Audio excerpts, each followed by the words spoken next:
上一個短片提及，如果家長想教導孩子認識情緒，家長亦都需要認識情緒同埋表達到情緒嘅。而對於夫妻或者親密關係而言，了解自己，正確咁表達自己嘅情緒，同埋回應伴侶嘅情緒，對於關係嘅促進尤其重要。而你係咪習慣用豐富嘅情緒詞彙，好好咁樣向家人表達自己嘅感受呢？著名嘅遊戲治療師李盧幼慈教授曾經講過，冇乜嘢比富有感受嘅詞彙更能夠拉近人同人之間嘅距離。所以若果父母能夠好好表達自己正面同負面嘅情緒，並且可以協助孩子表達自己嘅情緒，不但示範俾小朋友睇點樣表達自己嘅感受啦，亦都俾小朋友感覺到明白同埋被接納。孩子亦都感覺到有情緒係可以嘅，而向家人表達自己嘅情緒亦都係一個好嘅方法同埋出路。當家長能夠明白同埋接納孩子嘅情緒嘅時候，亦都係等於承載緊孩子嘅情緒啦。有啲家長會問，乜嘢係承載呢？究竟點樣可以承載到孩子嘅情緒呢？我哋可以想象每個人內心都好似有一個情緒嘅水杯咁樣，每個人亦都有能力承載自己嘅情緒嘅。而喺裏邊嘅液體就可以比喻為我哋嘅情緒啦。而隨住我哋嘅情緒起伏，內心嘅情緒水杯亦都因為情緒嘅累積而有所變化。而呢啲情緒若果冇好咁溝通同埋處理，水杯裏邊嘅情緒就可能會滿瀉出嚟。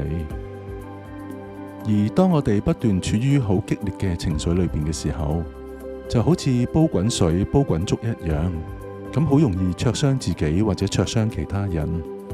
而呢啲情緒若果冇好咁溝通同埋處理，甚至可能會出口傷人或者訴諸於武力，最後傷人傷己。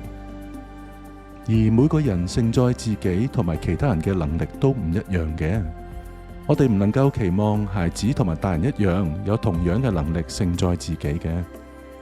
家長亦都可以反思下平時點樣處理或者係承載自己嘅情緒啊。當你面對自己負面嘅情緒嘅時候，你係點樣自處嘅呢？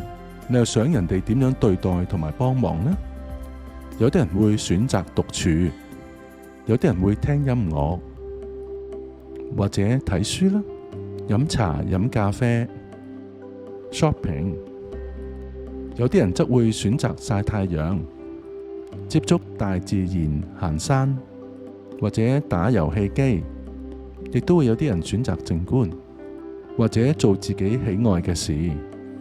有啲人希望得到別人嘅陪伴，聆聽自己，認同自己嘅遭遇感受，或者得到安慰，或者希望別人擁抱自己啦。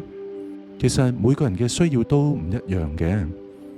我哋被承載嘅經驗同埋承載他人嘅能力，好多時會同我哋從小到大點樣被其他人承載有關。當你要承載孩子嘅情緒嘅時候，就好似孩子將自己積壓嘅情緒傾注到你情緒嘅水杯入邊咁。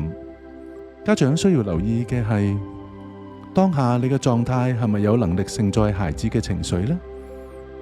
有需要嘅時候，家長可能需要先處理自己嘅情緒，然後先至再處理孩子嘅情緒。有困難嘅時候，或者需要尋求他人嘅幫忙，一齊幫助孩子處理佢嘅情緒。而當孩子情緒喺成長嘅過程中得到家長嘅承載，孩子就能夠慢慢學習到承載自己啦。甚至孩子就可以慢慢咁學習到承載他人嘅情緒。喺長大之後，喺交友或者親密關係上邊，能夠更有能力表達自己同埋承載他人。